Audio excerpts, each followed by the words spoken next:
On va reprendre pour pouvoir débattre tranquillement après. Et donc, on va écouter maintenant Jérôme Englebert, je ne me trompe pas dans la prononciation, Presque pas. docteur en psychologie. Oui. Vous travaillez, alors peut-être j'attends 2 minutes que les gens reviennent parce que, Il faut crier encore. ah ouais, alors moi je sais pas crier, moi. Alors, tu ressembles plus. Genre, tu répètes. Ouais, ouais.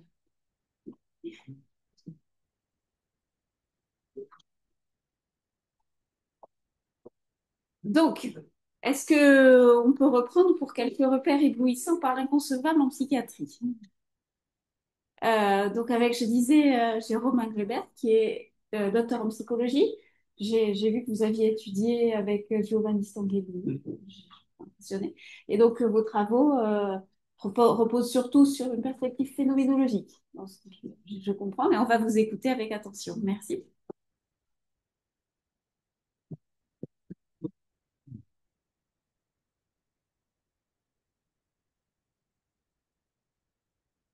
Voilà, bonjour, vous m'entendez bien? Ok, merci. Je suis ravi d'être là, d'intervenir. Je suis comme Alex, très touché au fond d'intervenir dans le cadre de la société médico-psychologique qui, je me souviens encore, John, chercheur, et jeune universitaire, me fascinait très, très fortement. Et alors, très honoré d'être l'invité du président Nicolo Franchi. Je suis vraiment très heureux. Merci Jean-Arthur. Et donc, je vais avoir un propos que je vais essayer de faire tenir en 30 minutes. Assez original, dont j'ai déjà eu l'occasion de parler une ou deux fois, mais je crois que c'est la première fois que j'arrive à quelque chose d'un peu plus fini. Euh, et c'est un travail qui remonte à 2, 3 ans, que j'ai eu l'occasion à la base de travailler notamment dans des échanges croisés avec Louis Sass, à qui je dois beaucoup d'ailleurs sur ce propos. Jusqu'à il y a très peu de temps, j'y ai ajouté des films brésiliennes. Vous verrez, j'ai eu la chance d'être au Brésil cet été pour le travail et il y a un ou deux passages, j'essaierai de m'en expliquer rapidement. Et je vais essayer de vous parler de la phénoménologie, de défendre la phénoménologie, mais aussi la psychanalyse. Je crois qu'à la fin, je pourrais dire aussi pourquoi je suis phénoménologue et pas psychanalyste, euh, euh, en passant par l'histoire de l'art. Donc, je vais vraiment faire cet exercice-là. Mon propos sera très peu clinique, je le disais à étudier à l'instant, c'est que j'ai souvent l'habitude de partir de réalités cliniques, de cas, etc. Aujourd'hui, je vais vraiment faire un exercice tout à fait différent. Et je précise, bien évidemment, je ne suis pas du tout historien de l'art, je ne suis pas du tout spécialiste dans ces questions-là, je suis un amateur de ces aspects, et donc il y aura sûrement des incohérences, des absurdités que je vais évoquer, que j'assume assez bien. C'est aussi important de pouvoir bricoler avec les différents champs du savoir, y compris celui-là. Alors le titre de mon intervention, quand Jean-Arthur m'a contacté, il nous avait donné une autre version, et il parlait il y avait un moment où il y avait la notion d'éblouissant, qui apparaissait dans un des titres d'une des versions du colloque. Et alors, je sais pas. Ah, je n'arrive pas à faire passer le PowerPoint. Hum, Ah, voilà. Ah, voilà, parfait. Excusez-moi. Et donc, en fait, mon titre, je le dois à René Char, qui nous dit quelque chose, je trouve, de bouleversant, hein. Nous sommes dans l'inconcevable, mais avec des repères éblouissants. Et cette notion de repère éblouissant est évidemment fascinante, puisque il y a ce qui nous éblouit est à la fois ce à quoi on va porter attention et ce sur lequel on ne sait quasiment pas porter un regard. Et je crois que ça va un peu, en tout cas, structurer mon intuition du moment. Et quand Jean-Arthur m'a parlé de ça, j'ai tout de suite d'ailleurs donné le titre. Alors, je ferai là-dessus. Je suis parti là. Alors, euh, pour ça, je vais vraiment avoir un propos assez académique sur la question de la subjectivité et je vais poser une réflexion sur la subjectivité à travers 3 questions que je vais essayer de traiter aujourd'hui. Comment comprendre et représenter la subjectivité, la nature même de la conscience, de notre vécu, hein, c'est une des grandes questions de la philosophie et plus spécifiquement de la phénoménologie. Dans quelle mesure nos ressources conceptuelles peuvent-elles rendre justice à la subjectivité? Et enfin, au-delà de l'adéquation, il est, à mon avis, également nécessaire de s'interroger sur l'impact de nos formes de compréhension. Est-ce que notre autocompréhension pourrait modifier notre nature et contribuer à faire de nous ce que nous sommes? Pour le dire autrement, est-ce que les théories que l'on se fait du sujet sont également constitutives du sujet? Ceci implique donc une sorte de responsabilité, d'engagement de la part du théoricien, du phénoménologue, du clinicien éventuellement. Alors, on pourrait évidemment beaucoup discuter sur une définition de la subjectivité, vous en rendez bien compte. On retiendra en tout cas que c'est ce par quoi le monde vient à exister pour nous, pour se donner une définition relativement vaste et à mon avis assez défendable. Et une des particularités qu'on saisit tout de suite à l'égard de cette notion de subjectivité, qui est une sorte d'angle mort sur lequel vient buter la phénoménologie, c'est qu'elle est elle-même, cette subjectivité, indescriptible à la troisième personne. Hein, cela lui confère une qualité énigmatique qui consiste à échapper à notre compréhension conceptuelle. Donc on voit que la tâche est quand même un peu ardue. Alors je voudrais préciser, c'est un des premiers petits clins d'œil brésiliens, un peu comme Bernard Lavillier, je regarde, vous voyez, je même des images comme ça. C'est un immense peintre du Ceará, donc c'est la région du nord-est du Brésil, qui s'appelle Chico da Silva, qui m'a vraiment fasciné. Et ça me permet de dire que une des critiques parmi celles qu'il y a à énoncer à ce que je vais dire, et que je vais adopter un point de vue centré sur certains moments singuliers de l'histoire de l'art. Et on pourrait, c'est d'ailleurs des choses que j'ai eu l'occasion de beaucoup discuter au Brésil, il y a évidemment une question de point de vue et de rapport à l'histoire des savoirs et des histoires de l'histoire de l'art. Mais donc le mien sera centré principalement sur la Renaissance italienne, sur le modernisme anglais et sur le siècle d'or néerlandais du XVIIe siècle, à travers des auteurs très précis ou des peintres très précis, je vais y venir. Une seconde critique essentielle est, à formuler à cette étude est la place trop peu importante que je vais laisser. Alors, ce n'est pas une habitude dans mes travaux parce que j'ai plutôt tendance à insister là-dessus, mais ce n'était pas possible, j'ai dû faire des coupes dans ce que je voulais vous raconter. Sur la place trop peu importante donc que je laisse à la notion à la dimension de situation, de conditions sociales, relationnelles, territoriales du sujet. Hein, je crois que c'est vraiment une des difficultés du propos que je vais énoncer ici, mais il a fallu faire des choix. Alors, première question avec laquelle je vous propose de travailler, qui est un peu provocante, et vous allez voir tout de suite qu'elle est un peu singulière. Au fond, quand est née la subjectivité? Hein, quand est née la subjectivité telle qu'on la conçoit aujourd'hui? Et par ailleurs, cette subjectivité a-t-elle été découverte ou a-t-elle été inventée? Alors évidemment, c'est impossible de répondre à cette question, mais on peut retenir que, et de nombreux auteurs s'accordent pour dire qu'un accent a été mis sur la conscience de soi, sur la subjectivité, de manière de plus en plus importante, de plus en plus décisive au courant des 5 derniers siècles, particulièrement en Italie, dans le mouvement artistique de la Renaissance. Alors la Renaissance, je situe très vite, hein, je pense que tout le monde est plus ou moins au clair, mais la naissance de la Renaissance est souvent liée à la mort de Dante Alighieri ou à l'invention de l'imprimerie. C'est des choses qu'on apprend à l'école, hein, en tout cas en Belgique, on les apprend à l'école. J'imagine que c'est la même chose en France, par Gutenberg, ou la chute de Constantinople aux alentours de 1400 à peu près. Tout ça se passe aux alentours de 1400.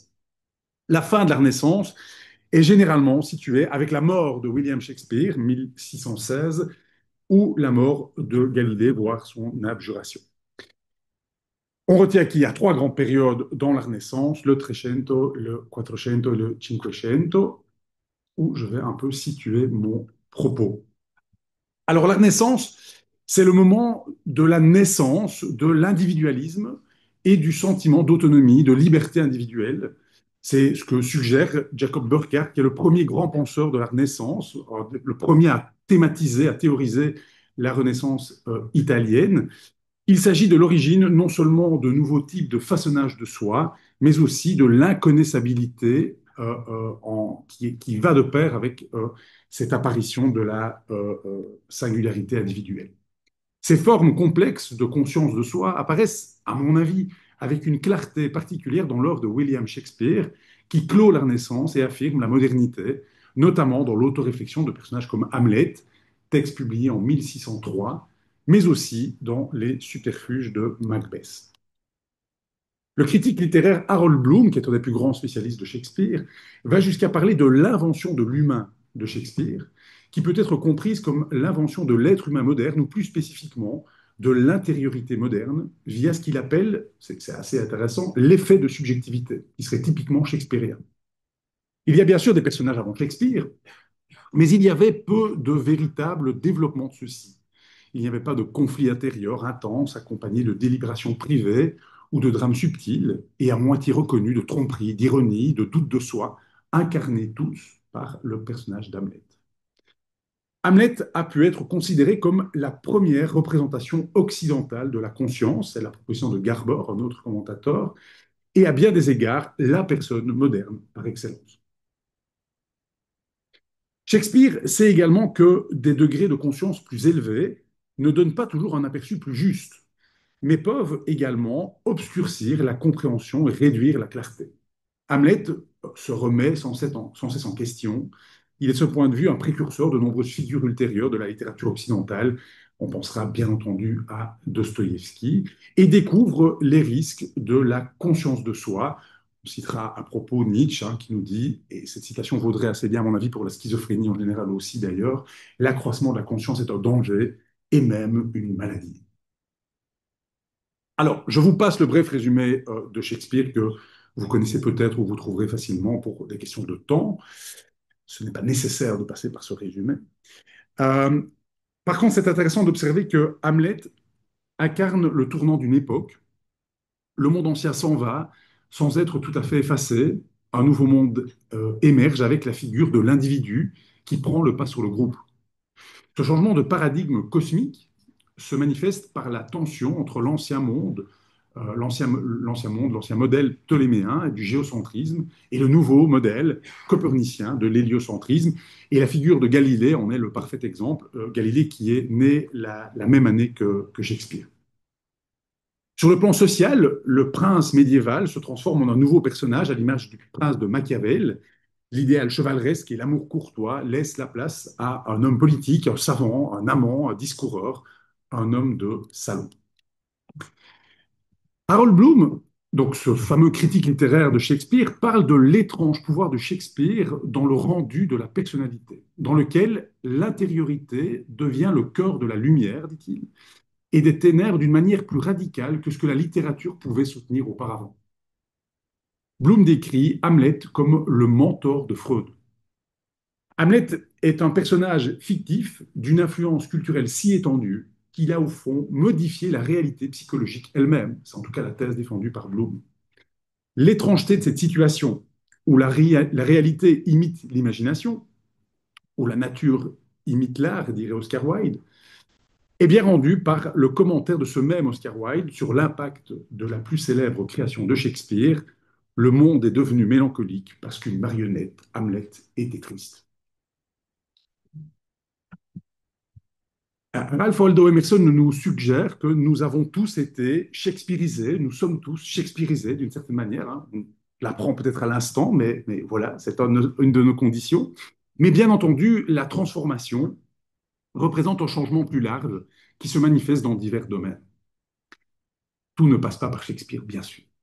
Une illustration particulièrement claire de cette évolution est l'avènement de la peinture de portrait à la Renaissance, où un sens aigu de la subjectivité et de l'individualité semble émerger d'un fond d'anonymat médiéval. Les portraits d'individus étaient en effet rares avant la Renaissance. Lorsque des individus étaient représentés par des peintres à la fin du Moyen Âge, tels que Cimabue ou Giotto, il s'agit généralement de participants à des scènes religieuses ou dans des contextes de dévotion. Alors, je vous en montre quelques exemples. La célèbre Vierge et l'enfant intronisée de Cimabue, qui a été reproduite à de très nombreuses reprises, parce que l'image même de l'époque du Moyen Âge. Euh, alors c'est très intéressant parce que c'est toujours Cimabue, mais dans une autre peinture qui est au Louvre, et où on voit évidemment une sorte de reproduction assez presque systématique de l'expression du visage.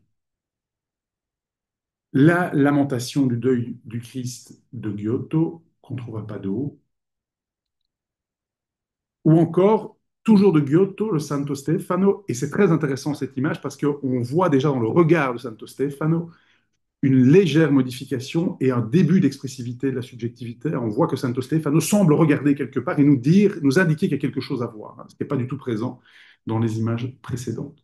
On est d'ailleurs un tout petit peu plus loin dans l'histoire.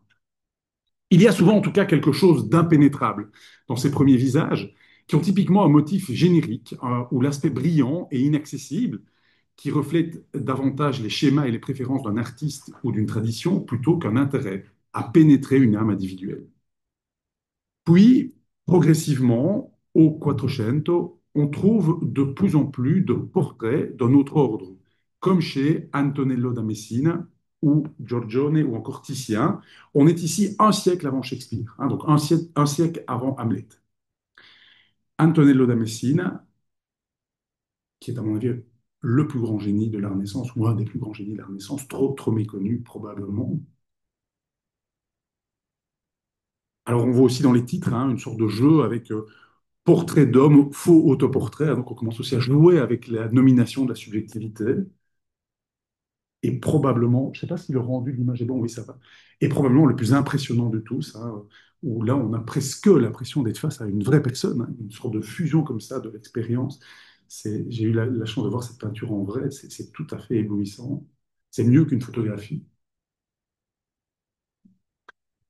L'arrière-plan, vous l'avez vu, s'efface au profit du noir. L'étonnement d'une présence subjective individuelle explose, illuminé par une lumière qui semble venir autant de l'intérieur que de l'extérieur, captant une réactivité au monde qui semble en même temps convoquer le spectateur. Je vous le remontre. Hein. Ces portraits d'Antonello da Messina ne sont pas une simple figure dans l'espace, mais incarnent une présence vécue. Ils sont le centre qui rassemble l'espace autour de lui, en transmettant une conscience implicite de sa propre présence. Alors ici, on a Giorgione et Titien. Cette conscience de soi est peut-être encore plus évidente dans le portrait peint conjointement par Giorgione et Titien. Alors malheureusement, la qualité de l'image est un peu moins bonne. Il faut aller à Washington pour voir la vraie. Euh, qui est peint environ 35 ans plus tard que les portraits d'Antonello da Messina. Le regard du sujet nous regarde, il interpelle le spectateur et oblige à se demander, mais qui regarde qui exactement? Alors bien sûr, on pourrait faire tout un développement sur la Joconde, mais on a tellement parlé de la Joconde qu'on ne va pas en parler. Je trouve plus intéressant de parler des portraits, des autoportraits espiègles et narquois, presque pernicieux de Botticelli. Hein, voici. Alors, on pense que c'est probablement son frère, hein, Antonio Filippeppi, qui a été ici peint par Botticelli, qu'on retrouve à la Galerie des Offices à Florence, ou encore ici, c'est vraiment très intéressant cette scène hein, de l'adoration des mages, et où, alors on pourrait dire, tiens, là voilà une scène de dévotion où il n'y a pas beaucoup de subjectivité, et évidemment, le coup de génie de Botticelli, c'est qu'il se peint lui-même, hein, en bas à votre droite, et là tout de suite, hein, on voit justement ce côté pernicieux, un peu singulier de la subjectivité qui apparaît et l'explosion de la subjectivité où le centre de l'expérience se situe dès lors là-bas. C'est en tout cas comme ça que beaucoup l'ont interprété. Alors, j'aurais voulu dire plus du passage que je vais évoquer maintenant, mais de nouveau, il a fallu faire des choix. Mais vous aurez remarqué que tous ces maîtres de la Renaissance sont tous des hommes et que les personnes peintes, à l'exception de la Joconde, sont tous des hommes aussi, des autoportraits masculins. C'est évidemment très intéressant d'observer qu'aujourd'hui, fort heureusement, il y a un mouvement de redécouverte d'immenses peintres femmes de la Renaissance qui n'ont a priori, enfin, qui n'ont rien à envier en termes de qualité, mais certainement bien de reconnaissance à ces autres maîtres. Alors ici, il y a Marietta Robusti, la Tintoretta. On l'appelle la Tintoretta parce que c'est la fille du Tintoret. Donc vous voyez qu'elle est encore nommée par le nom du père, comme diraient certains. Hein. Mais vous voyez qu'il y a une pratique du portrait, la plus célèbre étant certainement Zafonisba Anguissola, pour laquelle on vient à Paris il n'y a pas si longtemps d'ouvrir toute une rétrospective qui s'est terminée maintenant, je pense, d'une œuvre tout aussi impressionnante. Et on sait, on peut maintenant montrer qu'elle a d'ailleurs influencé elle-même de grands maîtres, et donc on sait notamment qu'elle a beaucoup influencé le Caravage, et on sait par exemple que dans ce sourire figé, cette souffrance, hein, ce mouvement comme ça d'un enfant qui était mordu par un écrevisse, très célèbre dans une peinture du Caravage, pour un garçon mordu par un lézard, on a pu dater qu'en fait le Caravage a piqué à Zafonisba les traits et qu'il a vraiment reproduit. On a pu montrer qu'il a fait des études de cette première vision. C'est évidemment, à mon avis, intéressant à constater. Et une autre, tout aussi célèbre, c'est Gentileschi, Artemisia Gentileschi, qui est probablement la plus impressionnante, qui est une représentante du caravagisme. Elle est aujourd'hui considérée comme l'une des premières peintres baroques. Elle s'impose à une époque où les femmes peintres ne sont pas facilement acceptées et certainement pas reconnue. Et c'est une histoire de vie tout à fait impressionnante. Elle est violée en 1611 par Agostino Tassi, qui est un important peintre de l'époque, et son père porte plainte l'année suivante pour sauver son honneur et permettre à sa fille de poursuivre son travail d'artiste. Marquée par le procès humiliant qui s'ensuivit, elle aurait développé dans ce drame certains traits marquants de son œuvre, tels que l'obscurité et la violence, en particulier dans le tableau célèbre qui montre Judith décapitant Holofrène, Holoferne, pardon, nombre de ces peintures expriment un point de vue féminin et dénoncent une violence masculine exercée sur les femmes. C'est probablement la peinture la plus discutée aujourd'hui de la Renaissance en ce moment. Alors, évidemment, toute cette évolution de la pratique de la subjectivité et du visage évolue et il y a toute une histoire de l'art qu'on pourrait retracer. Bien plus tard, la dialectique sinueuse du regard et de l'intériorité connaît des rebondissements, notamment à travers l'œuvre de Gustave Courbet, notamment Le Désespéré, hein, qui est un autoportrait de Courbet, œuvre dans laquelle il est difficile de nier que la conscience même je ne sais plus ce que j'ai écrit, mais que la conscience même de l'œuvre d'art devient la dimension centrale hein, de ce regard perçant qui devient absolument, absolument essentiel. Euh, euh, alors, il y a aussi toute une évocation, je m'arrête là-dessus sur l'histoire de l'œuvre d'art, mais par l'apparition du fauvisme et de l'impressionnisme, surtout les premiers travaux qui vont évidemment insérer la couleur et être moins. Et en fait, on peut vraiment émettre l'hypothèse que c'est l'introduction de l'expérience émotionnelle. Et là on va nous voir un autre peintre du Ceará brésilien, De Paula, Enima De Paula, qui produit un autoportrait avec une sorte de profondeur émotionnelle très, très, très impressionnante. Mais à mon avis, le point culminant, sans doute inégalé et peut-être même insurpassable, de l'évocation de l'intériorité et de la présence pourrait peut-être se trouver dans les portraits de Rembrandt. Les Français diront Rembrandt ou Rembrandt, mais en flamand, on dirait Rembrandt, hein. Presque contemporain de Shakespeare et surtout dans ses autoportraits. Donc Rembrandt, il produit son œuvre à peu près en même temps que Shakespeare produit Hamlet. Je vous montre quelques autoportraits rapidement. C'est évidemment des peintures que vous connaissez, hein, qui sont extrêmement célèbres.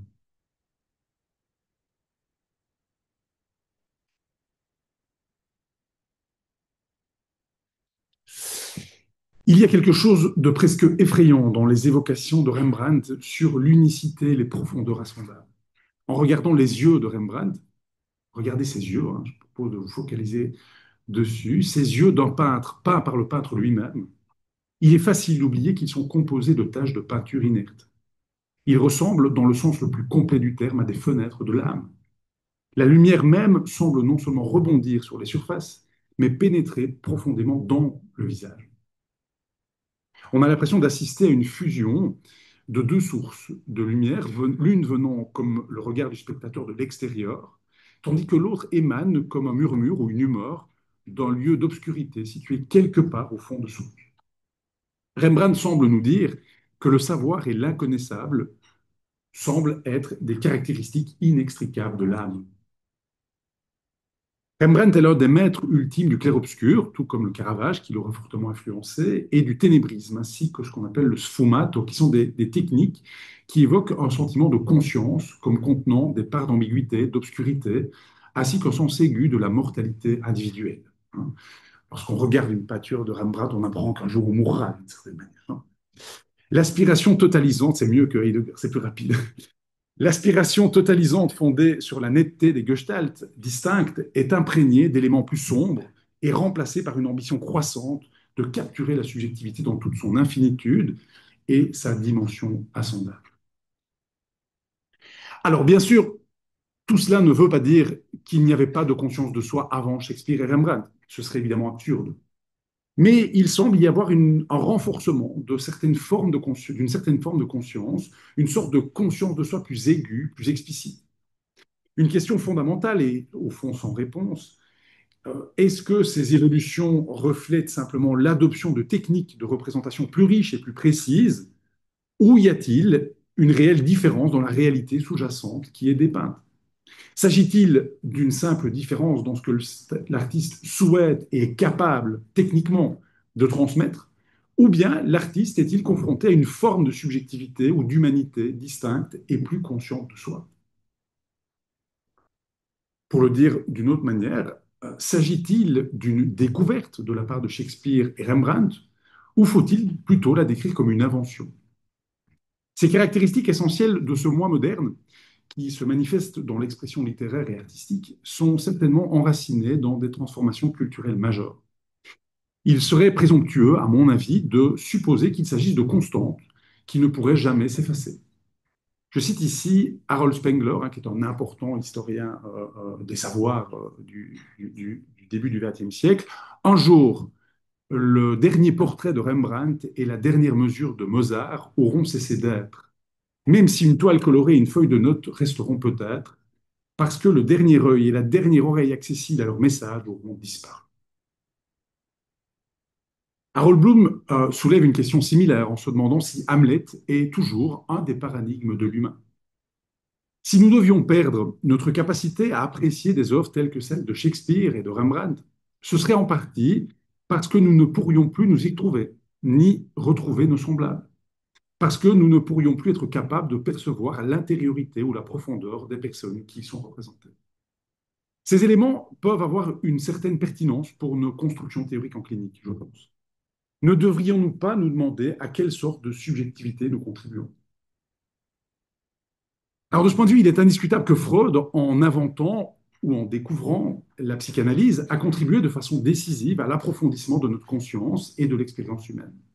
La psychanalyse, en tant qu'art de l'interrogation des soubassements de l'âme, est une pure émanation de la modernité. Avec Freud, le sujet a subitement des comptes à se rendre, il devient une énigme pour lui-même.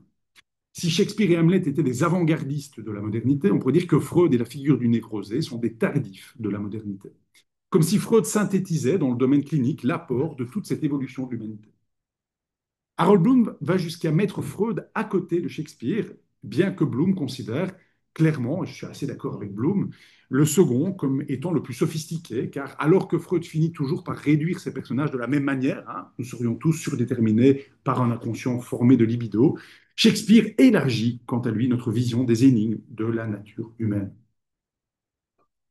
En parallèle à la psychanalyse, l'herméneutique, la phénoménologie et l'existentialisme, dont le point culminant est le quatuor, hein, le carré magique du XXe siècle, composé de Husserl, Heidegger, Merleau-Ponty et Sartre, ont pour thème clé le monde vécu, le corps vécu, la conscience de soi, c'est-à-dire l'étude de la subjectivité.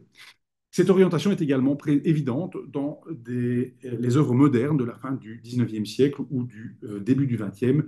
On sait par exemple que Merleau-Ponty compare la phénoménologie aux œuvres de Balzac, de Proust, de Valéry ou de Césaire.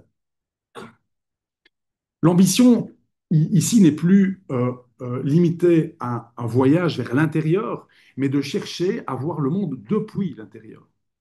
La phénoménologie, qui a donc aussi beaucoup de liens avec l'impressionnisme de Monet, vous avez ici une peinture assez célèbre hein, de Monet peignant un champ de coquelicots, interroge la capacité et les modalités d'une conscience qui saisit le monde. L'intériorité est avant tout une existence vivante avec son propre point de vue sur le monde extérieur et son contact singulier avec celui-ci. Pour citer Proust qui nous dit hein, dans cette phrase magnifique, l'univers est vrai pour nous tous et dissemblable pour chacun. Ce n'est pas un univers, c'est des millions, presque autant qu'il existe de prunelles et d'intelligence humaine qui s'éveillent tous les matins. Alors, on pourra retenir trois leçons de cette petite méditation, et puis j'arriverai dans la dernière partie de mon exposé, qui est la partie conclusive, sur le développement des représentations de la subjectivité. D'une part, le domaine du subjectif et de l'intersubjectif, on le saisit aisément, est un domaine, un objet complexe. L'élément d'incompréhension, de non-savoir est logé au cœur de la subjectivité. On pourra de nouveau citer Nietzsche qui nous dit nous ne nous connaissons pas, nous qui cherchons la connaissance, nous nous ignorons nous-mêmes. Et l'épistémologie clinique, troisièmement, repose sur une dimension culturelle majeure qui pourrait avoir quelque chose en commun avec le portrait, qu'il soit littéraire ou visuel.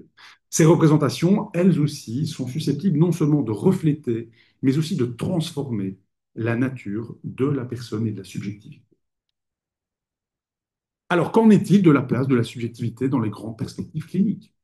On pourrait espérer que le domaine de la clinique montre une progression similaire à celle des personnages de Shakespeare et du Quattrocento, dans laquelle la complexité, les mystères de la conscience humaine seraient de plus en plus mis en évidence. Peut-on dire que cet espoir s'est réalisé?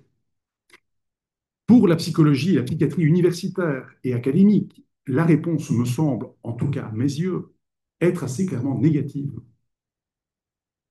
Alors, j'avais tout un développement par rapport à ça, mais j'ai dû couper aussi. Mais ce qui me semble intéressant, c'est de se demander comment on peut expliquer cette dérive généralisée, même si elle n'est pas universelle, vers la banalité de la pensée clinique.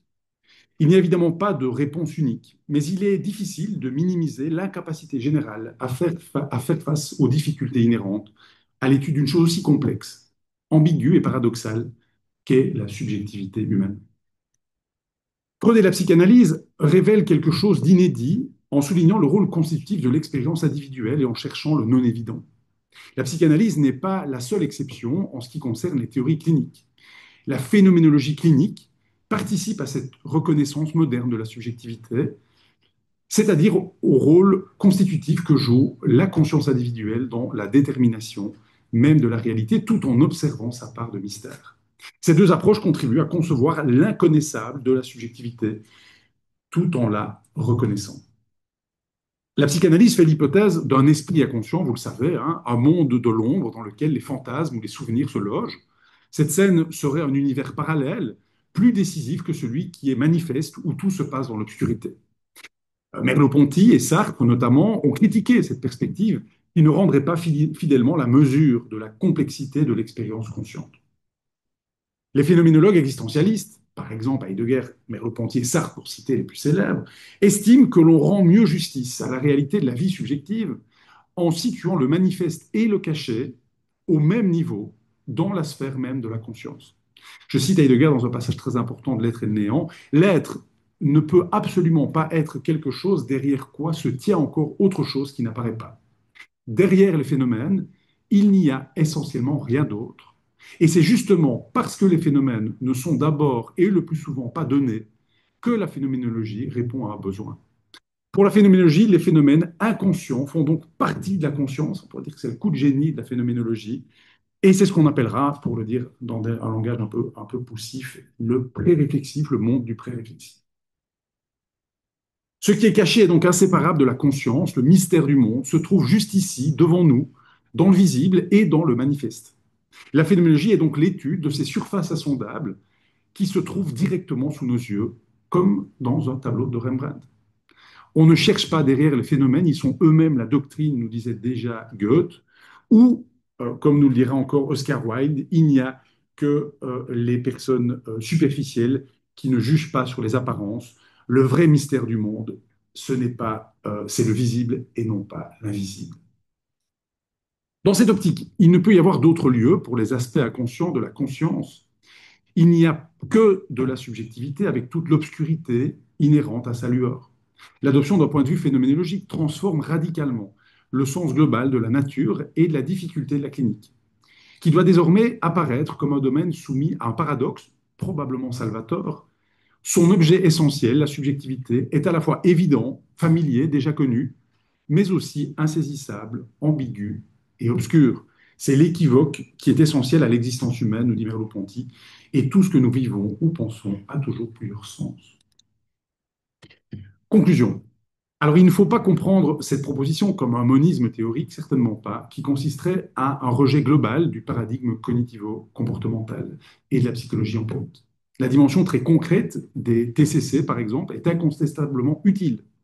Sans doute en alliance avec les TCC, les perspectives phénoménologiques doivent parvenir à proposer une dimension concrète, probablement s'améliorer de ce point de vue-là, qui est d'ailleurs inhérente à la démarche phénoménologique. À la différence, à mon avis, de la psychologie académique et quantitative contemporaine et de la psychiatrie académique contemporaine, quantitative contemporaine, il convient toutefois de penser l'humain en situation plutôt qu'en laboratoire. Je citerai simplement Jordi Lieberman qui nous dit cette phrase très belle pour laquelle on fera tous des analogies amusantes. Il serait criminel et stupide de mettre des lucioles sous un projecteur en croyant mieux les observer. Des problèmes surgissent lorsque ces positions théoriques dominantes menacent d'effacer des alternatives plus révélatrices de l'expérience en première personne. Si un tel effacement devait se produire, et il n'est peut-être pas insensé de considérer que nous y sommes confrontés aujourd'hui, il pourrait avoir de profondes conséquences sur les plans culturels, existentiels et scientifiques. Simplifier à l'excès les interprétations que nous nous faisons de nous-mêmes consiste potentiellement à nous simplifier nous-mêmes. Je termine avec trois qualités qui sont moins courantes dans les théories et les débats cliniques que ce que l'on pourrait souhaiter, mais qui peuvent être favorisées en adoptant une perspective phénoménologique. D'une part, la nécessité de la critique et de l'hésitation par rapport à son objet d'étude, par opposition à un scientisme confiant. J'aime beaucoup cette phrase de Bukowski, vous connaissez sans doute. Le problème avec le monde, c'est que les gens intelligents sont pleins de doutes, tandis que les plus stupides sont pleins de confiance. Deuxièmement, l'ouverture à des méthodes et des modes de pensée qui peuvent être indirects, notamment littéraires et esthétiques. Et enfin, peut-être surtout, la nécessité d'un engagement sérieux du théoricien, du clinicien, à sauver les phénomènes, comme le disait Platon, y compris dans le sens post-shakespearien et post-rembrandtien. Je vous remercie beaucoup pour votre attention.